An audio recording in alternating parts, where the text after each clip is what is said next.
ต่างลบและตัวลบมีค่าเท่ากัน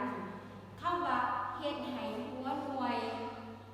เท่ากับหูแล้วว่าเลขที่ให้มาจะได้เป็นหัวหน่วยหัวสิบหัวหอยเห็นบอก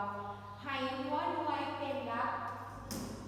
เป็นจำนวนเดียวมีค่าเท่ากันเนาะคำว่าหัวหน่วยตัวอย่างว่า243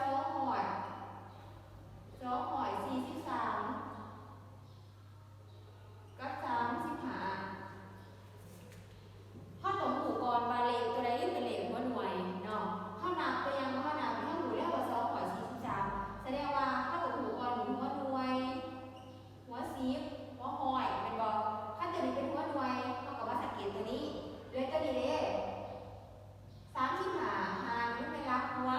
หน่วยทั้งหมดเลยเนาะเอามาไปได้แต่ว่าสิสังเกตเนาะเพราะว่าในข้อนี้เขาจะบอกเป็นการสังเกตหรือว่าการเปลี่ยนของหัวหน่วยโดยเฉพาะตัวนี้เท่ากับหัวซีเท่ากับโบกับเบิ้งถ้าเบิ้งเป็นตัวนี้ถ้าเบิ้งก็เหลี่ยมเบิ้งเป็นตัวนี้เนาะวันนี้ให้มาอ่านข้อขอขึ้นอีกครั้งหนึ่งเพื่อนบอกว่าเฮ็ดให้หัวหน่วยของตัวต่างลบหัวหน่วยของตัวต่างลบตัวได้บัดนี้ตัวนี้เป็นตัวต่างลบเป็นบอกหัวหน่วยของมันเป็นตัวนี้3เป็นบอกหัวหน่วยของตัวต่างลบบัดนี้และตัวลบมีค่าเท่ากันและในตอนนี้หัวหน่วยตัวนี้หัวหน่วยของตัวต่างลบคุณเขียนออกมาเป็นแจกหัวหน่วยตัวนี้หัวหน่วยของตัวต่างลบตัวนี้หัวหน่วยของตัวลบมีค่าเท่ากันหรือบ่3กับ5ตัวนี้มีค่าเท่ากันบ่มีเป็นบ่